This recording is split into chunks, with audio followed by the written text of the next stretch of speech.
वो कहते हैं ना, गरीब लहरों पर पहरे दिए जाते हैं, गरीब लहरों पर पहरे दिए जाते हैं, समुंदर की तलाशी कोई नहीं लेता। नमस्कार प्यारे बच्चों, एक बार फिर से आपका हार्दिक स्वागत है और मैं प्रदीप कुमार आपके लिए जो एनटीए का हमने क्वेश्चन बैंक शुरू किया हुआ था उसके रिगार्डिंग एक नया लेक्चर है। हर बच्चा बताइए वीडियो कैसी लग रही है और ये मुहिम कैसी लग रही है, कमेंट करके जरूर बताना। तो श्याम सतसई की रचना बहुत इंपॉर्टेंट है प्यारे बच्चों। श्याम सतसई की रचना, ये ना हरियाणा जीके में एक क्वेश्चन आया था कि श्याम सतसई के रचयिता कौन थे। तो इनकी रचना की थी तुलसीदास शर्मा ने, तुलसीदास शर्मा दिनेश ने रचना की थी, तुलसीदास शर्मा दिनेश ने रचना की थी। और पहले रीति काल की बात करूं तो सतसई की रचना की थी बिहारी सतसई ने। बिहारी सतसई का मतलब होता है, सत का मतलब होता है 7 और सही का मतलब है 100, जिसमें कम से कम 700 पद या 700 छंद हो उसे क्या कहा जाता है, सतसई कहा जाता है। तुलसीदास शर्मा दिनेश का संबंध कहां से रहेगा, भिवानी से रहेगा, जिन्होंने किसकी रचना की थी, श्याम सतसई की रचना की थी। और रामचरितमानस पूछे ना, रामचरितमानस की रचना किसने की थी, तो तुलसीदास ने रामचरितमानस की रचना की थी। और सूर सागर की रचना पूछे ना तो किसने की थी, संत सूरदास ने की थी। किसने की थी, संत सूरदास ने की थी। मेक्यावली की रचना किसने की थी, द प्रिंस ने की थी। ऐसे रचनाओं से भी प्यारे बच्चों क्वेश्चन आपके आगामी एग्जाम में देखने को मिलेंगे। तो श्याम सतसई के रचयिता कौन थे, तुलसीदास शर्मा दिनेश ने इनकी रचना की थी। नेक्स्ट क्वेश्चन की ओर। हाँ, सबसे पहले प्यारे बच्चों जो सूचना है आपके लिए कि इस संडे को ना क्या होगा प्यारे बच्चों, आपका टेस्ट होगा 10 से 11:30 बजे तक टेस्ट होगा। और ये ओनली दूरी ना ऐप पर टेस्ट होगा। आप मतलब कहीं से भी तैयारी करते हो कोई फर्क नहीं, आपने बैच लिया हुआ है नहीं लिया हुआ है, 10:30 के बाद कोई एंट्री नहीं है। 10:30 एंट्री करोगे तो 1 घंटे का टेस्ट दोगे, 10 से 11:30 के बीच में देना है। और टॉप 3 विनर को 500 रुपए मिलेंगे और मेरे साथ आप लंच कर सकते हो। ये तो कोई मतलब वैसे दिखावा नहीं है, मतलब क्या है, ये बच्चों में कंपटीशन की भावना का विकास करने के लिए ये किया गया है। और प्यारे बच्चों 2 दिन के लिए आप हरियाणा सीईटी का लाइव बैच 799 में, रिकॉर्डेड 499 में, 22 टीचरों की टीम है, देख लेना। हरियाणा और India GK only 199, Haryana GK 149 74 978 400447 पर। अच्छा लगे तो कॉन्टेक्ट कर लेना। आगे आता निम्नलिखित में हरियाणा के किस तीर्थ स्थान पर गुरुद्वारा नाडा साहिब रहेगा। ये पूछ रहा है गुरुद्वारा नाडा साहिब कहाँ पर रहेगा। तो गुरुद्वारा नाडा साहिब, मैंने कहा ना, जो कूल इंसान होता है वो कभी ना नहीं करता। पंचकुला में गुरुद्वारा नाडा साहिब रहेगा। गुरुद्वारों का शहर पूछे ना, गुरुद्वारों का शहर पूछे ना किसे कहा जाता है, तो गुरुद्वारों का शहर है ना कैथल को कहा जाता है। लेकिन सबसे ज्यादा गुरुद्वारे कहाँ पर है, सबसे ज्यादा गुरुद्वारे कहाँ पर रहेंगे, ये अंबाला में सबसे ज्यादा क्या रहेंगे, गुरुद्वारे रहेंगे।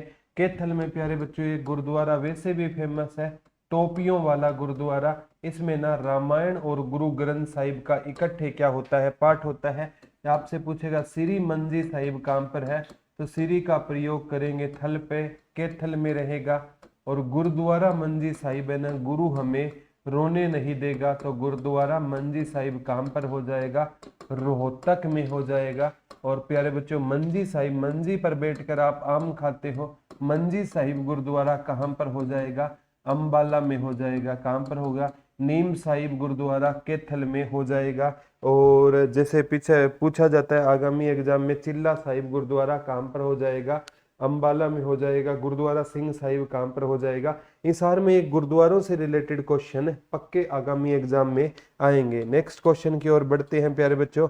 एक है ना, पूछा जाता है गुरुद्वारा, जैसे आपसे पूछा जाएगा लाखन मांजरा, तो गुरुद्वारा लाखन मांजरा से क्वेश्चन आता है। गुरु और एक पूछा जाता है प्यारे बच्चों जो जींद में है, ठीक है, जींद वाला दमतान साहिब, दमतान साहिब गुरुद्वारा कहाँ पर रहेगा, जींद में रहेगा। ये गुरु लाखन मांजरा कहाँ पर रहेगा, रोहतक में। यहाँ से भी क्वेश्चन आते हैं, कपाल मोचन बिलासपुर यमुनानगर में रहेगा, ठीक है। तो ये सारे गुरुद्वारे याद करने हैं। इस वर्ष हरियाणा में बेटी बचाओ बेटी पढ़ाओ अभियान शुरू हुआ। अब प्यारे बच्चों सबसे पहले आपको पता होना चाहिए इस योजना का नाम क्या दिया गया है, बदलाव योजना। क्या कर दिया गया है, बदलाव। बेटी आपा, बेटी बेटी आपा धन लक्ष्मी विजय लक्ष्मी। लेकिन इस योजना की शुरुआत की गई थी 22 जनवरी 2015 को हरियाणा के पानीपत से शुरू की गई थी। ठीक है, और ये भी एग्जाम, आगामी एग्जाम में आ सकता है। नरेंद्र मोदी जी ने इस योजना की शुरुआत हरियाणा के पानीपत से की थी। और अभी इसकी ब्रांड एम्बेसडर की बात करूँ ना, तो इसकी कौन रहेगी? साक्षी मलिक है। वैसे अलग अलग डिस्ट्रिक्ट में अलग है, लेकिन पूरे हरियाणा की कौन रहेगी? साक्षी मलिक है, जिनका संबंध मोखरा गांव कहाँ से रहेगा? रोहतक से। और ओलंपिक में कुश्ती के इतिहास में 2016 के जो ओलंपिक हुआ था ना, उसमें ना इन्होंने कांस्य पदक जीतने का क्या किया था? काम किया था, ये याद कर लेना। वैसे अलग अलग है ना, शिवांगी पाठक, अलग अलग जगह की अलग अलग ब्रांड एम्बेसडर आपको मिल जाएगी। ठीक है, तो प्यारे बच्चों, ये मेन आपको याद रखना है कि बेटी बचाओ बेटी अभियान की शुरुआत है ना हरियाणा के पानीपत से हुई थी। श्याम सत सही आ गया है। ठीक है, 1527 में खानवा के युद्ध में बाबर ने किसको हराया? खानवा के युद्ध में ना 1526 में बाबर ने पानीपत का युद्ध लड़ा, और पानीपत के युद्ध में बाबर ने ना इब्राहिम लोदी को हराया। और इब्राहिम लोदी दिल्ली सल्तनत का पहला राजा था जो युद्ध लड़ते हुए मारा गया। 1527 में खानवा के युद्ध में ना राणा सांगा को बाबर ने हराया था, और कहते हैं राणा सांगा का इस युद्ध में ना साथ दिया था। ठीक है, वो दिया था प्यारे बच्चों, आगामी एग्जाम में आ सकता है। हसन खां मेवाती ने, बाबर ने हसन खां मेवाती से कहा कि तुम भी मुसलमान है और मैं भी मुसलमान हूँ, मेरा साथ दे दे। लेकिन हसन खां मेवाती कहता है मैं सच्चा मुसलमान हूँ और मैं ना देश से कभी बगावत नहीं करूंगा, तो इन्होंने साथ नहीं दिया। और कहते हैं बाद में बाबर से टकराते हुए उनकी मृत्यु हो गई। 1528 में चंदेरी का युद्ध हुआ था, मेदिनी राय को हराया था। और 1529 में घाघरा का युद्ध हुआ था। आसफ खान लोधी वंश के एक शासक को बाबर ने हराने का क्या किया था? काम किया। और 1530 में बाबर की क्या हो गई? मृत्यु। कुछ कहते हैं बाबर आया, पानी पिया, खाना खाया, ठीक है, चाय पी और घर वापिस चला गया। कोई भी ट्रिक हो, लेकिन आपको युद्ध याद होने चाहिए। ठीक है, तो नेक्स्ट क्वेश्चन की ओर प्यारे बच्चों बढ़ने का काम करते हैं। आगे आता है छछरौली को हरियाणा का क्या कहा जाता है? अभी तो मानिस राम कह सकते हो, हरियाणा का मानिस राम कहते हैं। मानिस राम नहीं आएगा तो 100% हरियाणा का चेरापूंजी आएगा। हरियाणा में सबसे ज्यादा वैसे वर्षा होती है प्यारे बच्चों पंचकुला में, और कई बार पंचकुला ऑप्शन नहीं है तो HSSC मानती है।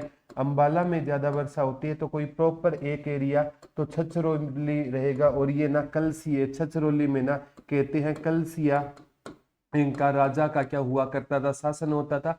और छछरौली विद्रोह भी हुआ था, राजा 1818 के आसपास आप पढ़ते हो। राजा जोधा सिंह ने छछरौली विद्रोह का क्या किया था? नेतृत्व किया था। राजा जोधा सिंह से यहाँ से क्वेश्चन आता है प्यारे बच्चों, आगामी एग्जाम में भी यहाँ से रानिया के विद्रोह का नेतृत्व किसने किया था? जाबित खान ने किया था।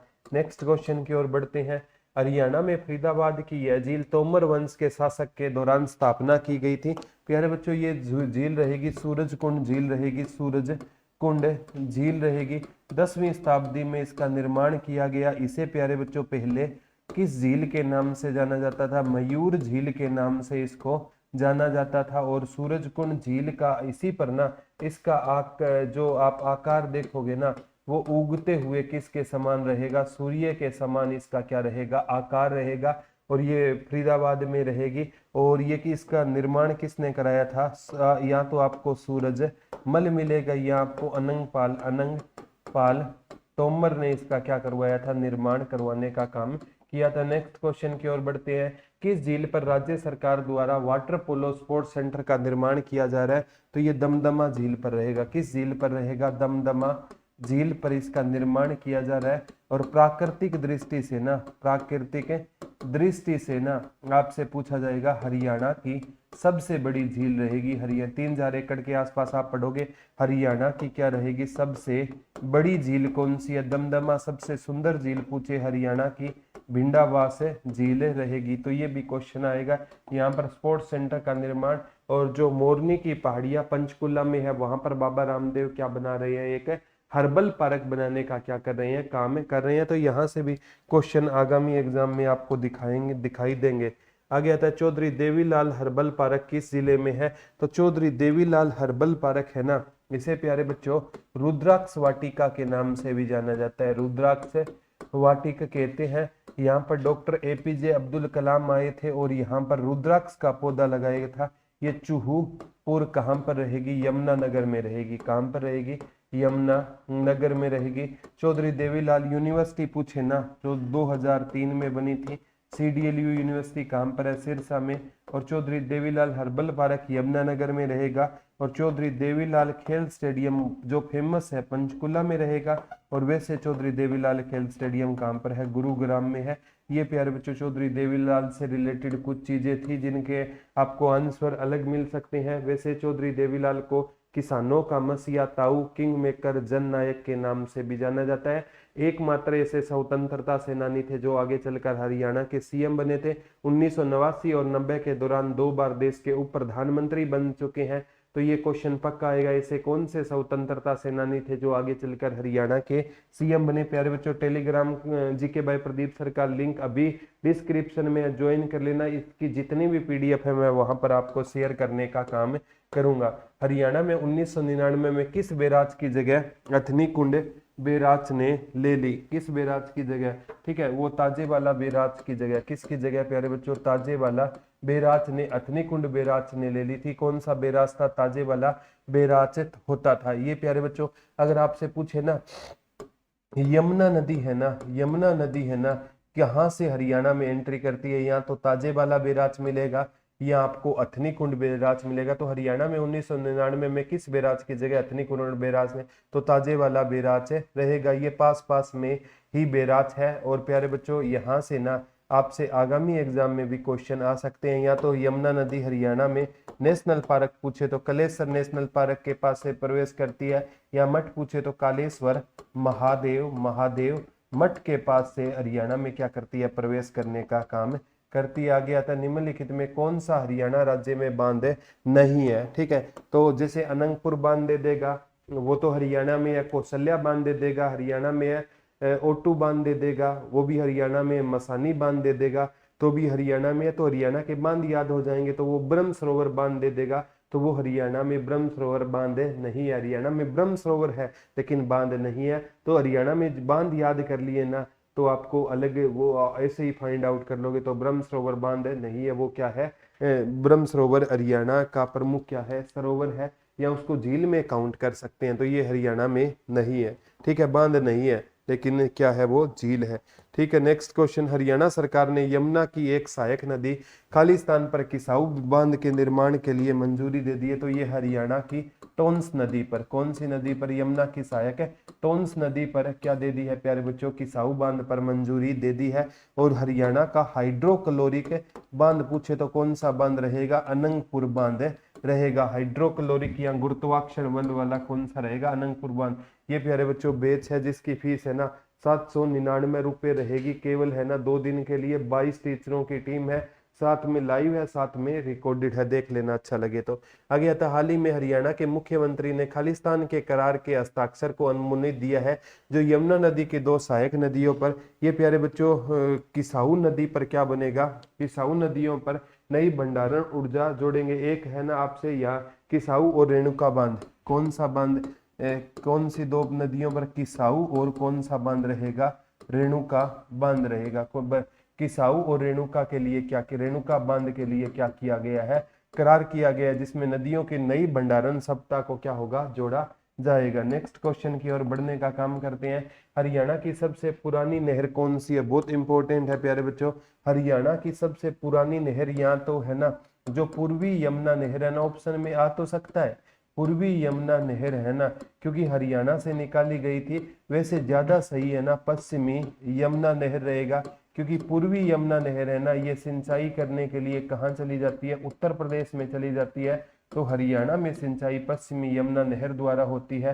तो प्यारे बच्चों 1879 में ना जो यहाँ से 2 नहरें निकाली गई थी ताजेवाला बैराज से, तो वो किस नाम से जानी गई? पूर्वी यमुना नहर और पश्चिमी यमुना नहर। तो पश्चिमी यमुना नहर हरियाणा की क्या रहेगी? सबसे पुरानी नहर रहेगी। ठीक है, नेक्स्ट क्वेश्चन की ओर चलते हैं।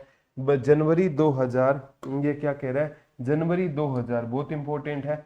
जनवरी 2000 की केस की बात हो रही है। जनवरी 2000 21 की बात हो रही है, पीछे वाला हो गया। रेणुका जी बांध बहुउद्देशीय परियोजना के निर्माण के लिए एक समझौते पर हस्ताक्षर हुए, निम्न में कौन में से एक राज्य नहीं था? तो प्यारे बच्चों 3 राज्य बता दूंगा, चौथा नहीं था, वो आप फाइंड कर लेना। इस करार में हरियाणा था, इस करार में उत्तर प्रदेश शामिल था, इस करार में ना आपका राजस्थान भी शामिल था। तो इसके अलावा ना और कोई दे दे, जैसे मध्य प्रदेश, तो मध्य प्रदेश इस करार में क्या नहीं रहेगा, शामिल नहीं रहेगा। तो ये तो प्यारे बच्चों वैसे ही आप इजीली सोच सकते हो।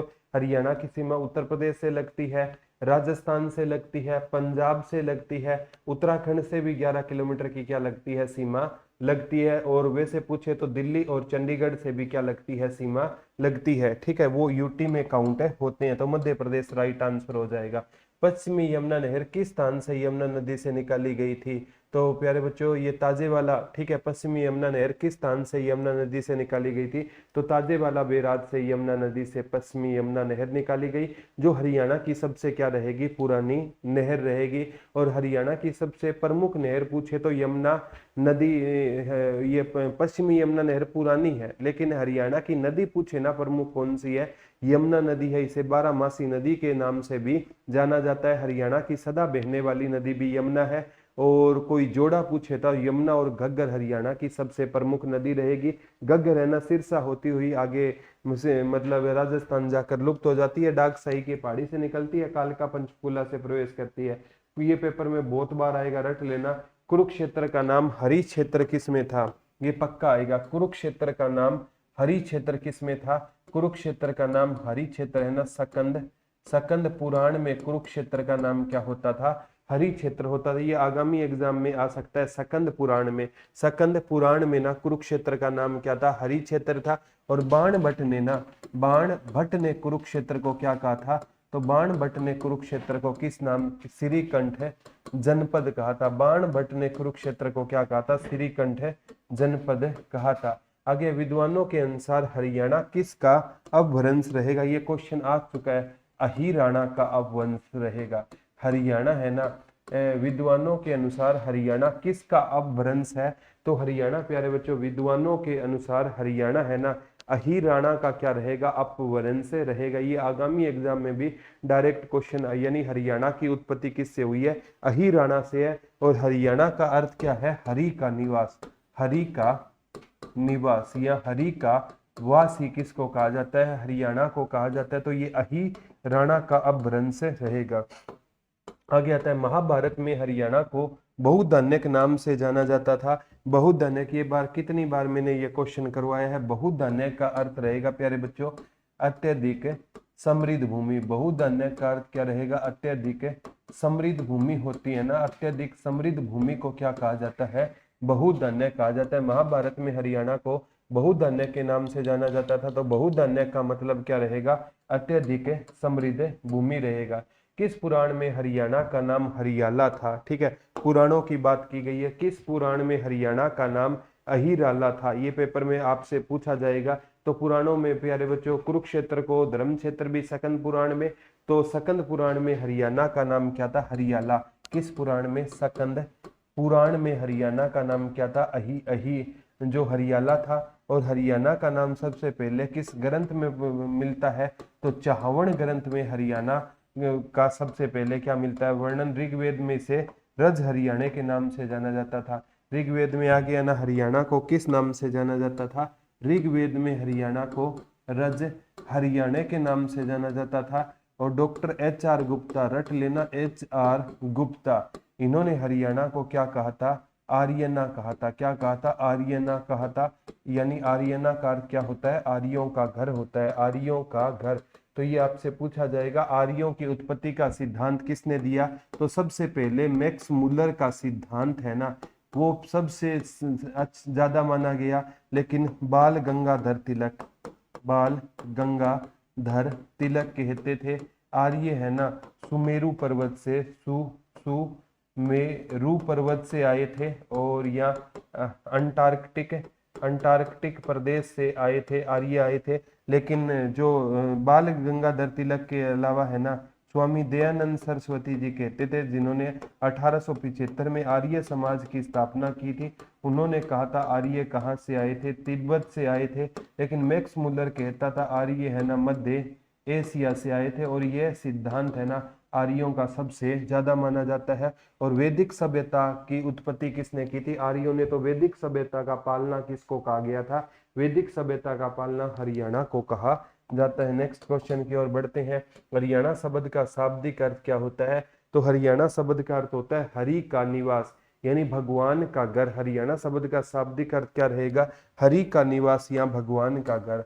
हरि का निवास या भगवान का घर किसको कहा जाता है? हरियाणा का शाब्दिक अर्थ रहेगा। सम्राट हर्ष ने निम्नलिखित में, ये पेपर में पक्का आएगा प्यारे बच्चों, सम्राट हर्ष ने निम्नलिखित में किस भाषा में रत्नावली लिखी? तो रत्नावली नाटक सम्राट हर्ष ने संस्कृत भाषा में लिखा था। किस भाषा में लिखा था? संस्कृत भाषा में लिखा था। महाराजा हर्षवर्धन की रचना पूछे तो कौन सी रहेगी? रत्नावली रहेगी, नागा नंद रहेगी और प्रिय दर्शिका रहेगी। महाराजा हर्षवर्धन, इतिहासकार कहते हैं जितने महाराजा हर्षवर्धन की तलवार में ताकत थी ना, उतने ही ताकत महाराजा हर्षवर्धन की किसमें बताई जाती है? कलम में बताई जाती है। नेक्स्ट क्वेश्चन की ओर बढ़ते हैं। चीनी यात्री हुसैन सांग ने, ये हवेन स्वांग रहेगा प्यारे बच्चों, चीनी यात्री हवेन स्वांग ने थानेसर की यात्रा किसके शासनकाल में की? तो वो है ना हरियाणा में पूछे ना 634 ईस्वी में आया। तो थानेसर की बात हो रही है तो 634। अगर वो भारत की बात करना चाहता ना तो हवेन स्वांग भारत 629 ईस्वी में आया था। और इसे प्यारे बच्चों प्रिंस ऑफ पैसेंजर का नाम दिया गया। यात्रियों का क्या कहा गया? इसे राजकुमार। और आधुनिक भारत का इसको क्या कहा गया? शाक्य मुनि। किसको कहा गया था? तो हवेन स्वांग को कहा गया। तो इसने महाराजा हर्षवर्धन के टाइम में ना थानेसर की क्या की थी? यात्रा की। और इसकी पुस्तक पूछे तो CU की हो जाएगी। आगे आता है प्यारे बच्चों, निम्नलिखित में किस चीनी यात्री ने सदी में हरियाणा को भेंट दी? तो प्यारे बच्चों ये पूछ रहा है किस सदी की बात हो रही है? तो 7वीं सदी की बात हो रही है। 7वीं सदी की बात हो रही है, हरियाणा को भेंट दी। तो ये कौन आया था? हवेन स्वांग आया था। यात्री का नाम पूछ रहा है, हवेन स्वांग आया था। रचना पूछे तो कौन सी थी? CU की उसकी रचना थी। और हालांकि 634-35 में ना महाराजा हर्षवर्धन को ना एक चालुक्य नरेश होता था, पुलकेशियन द्वितीय। तो पुलकेशियन द्वितीय का संबंध किस वंश से होता था? चालुक्य वंश से होता था। तो चालुक्य वंश के राजा ने महाराजा हर्षवर्धन को हराने का काम किया। पेपर में आएगा। इसकी जानकारी कहाँ से मिलती है? तो इसकी जानकारी हमें हवेन स्वांग की CU की से नहीं मिलती है, क्योंकि जो ये दरबारी कवि होते थे ना, वो राजा के बारे में कुछ गलत नहीं लिखते थे। इसकी जानकारी रवि कीर्ति का हमें कौन सा अभिलेख देता है? ऐहोल अभिलेख इसकी जानकारी देता है। ऐहोल अभिलेख बताता है कि महाराजा हर्षवर्धन को हराने का काम किसने किया था? तो पेपर में पूछेगा वो कहाँ का नरेश होता था? तो आपका आंसर होगा वो चालुक्य नरेश होता था। और चालुक्य नरेश का नाम पूछे तो क्या नाम होता था? तो उस चालुक्य नरेश का नाम होता था पुलकेशियन द्वितीय। उसने महाराजा हर्षवर्धन को नर्मदा नदी के किनारे हराने का काम करता है। हालांकि महाराजा हर्षवर्धन है ना से वो गद्दी नहीं छीन पाया, लेकिन चालुक्य वंश के राजाओं ने महाराजा हर्षवर्धन को हराने का क्या किया था? काम किया था। इसकी जानकारी हमें कहाँ से मिलेगी? इसकी जानकारी हमें ऐहोल अभिलेख से इसकी क्या मिलती है? जानकारी मिलती है। आगामी एग्जाम में भी प्यारे बच्चों ऐसे क्वेश्चन आपको देखने को डायरेक्ट और इनडायरेक्ट मिल सकते हैं। राजा हर्षवर्धन का एक प्रसिद्ध नाटक कौन सा है? तो प्यारे बच्चों महाराजा, ये बाण भट्ट है ना, इनके 2 नाटक याद कर लेना, बाकी महाराजा हर्षवर्धन के होंगे। बाण भट्ट के नाटक रहेंगे हर्ष चरित्र रहेगा, और एक है ना कादम्बरी। ये बाण भट्ट के नाटक होंगे। इसके अलावा चाहे आपसे रत्नावली पूछे जो संस्कृत भाषा में था, रत्नावली पूछे, नागा नंद पूछे, या प्रियदर्शिका पूछे, ये सारे के सारे नाटक किसके होते थे? महाराजा हर्षवर्धन के होते थे। अभी बताया है इतिहासकार कहते थे उनकी कलम में भी बहुत ताकत थी, लेकिन कुछ इतिहासकार यहाँ तक भी कहते हैं कि ये नाटक महाराजा हर्षवर्धन ने स्वयं नहीं लिखे थे और किसी और से ये नाटक लिखवाए थे, और अपने मतलब वो राजा थे तो अपनी धमकी दे करना उनसे इन नाटकों पर अपना नाम लिखवा लिया। लेकिन ज्यादातर इतिहासकार इस बात से सहमत नहीं है, और ये ना HSSC और SSC अलग अलग एग्जामों में आ गए हैं। तो ये महाराजा हर्षवर्धन ने लिखे। एक इनके टाइम में एक जाति पूछेगा, कौन सी जाति आक्रमण करती थी? हूण जाति। और महाराजा हर्षवर्धन ने किस मेले की शुरुआत की है? तो प्यारे बच्चों, कुंभ के मेले की शुरुआत करने वाला अगर कोई भारतीय इतिहास का राजा होता था तो वो कौन होता था? महाराजा हर्षवर्धन ने कुंभ के मेले की क्या की थी? शुरुआत की थी। तो आज के लिए प्यारे बच्चों इतना ही है। कल आपसे दोबारा रूबरू होंगे, तब तक के लिए हंसते रहिए, मुस्कुराते रहिए, अपना और अपनों का ध्यान रखिए, और किसी भी हाल में एजुकेशन को रुकने मत देना। वही बात है, दुनिया खैरियत नहीं हैसियत पूछती है। धन्यवाद दोस्तों। जय हिंद, जय भारत।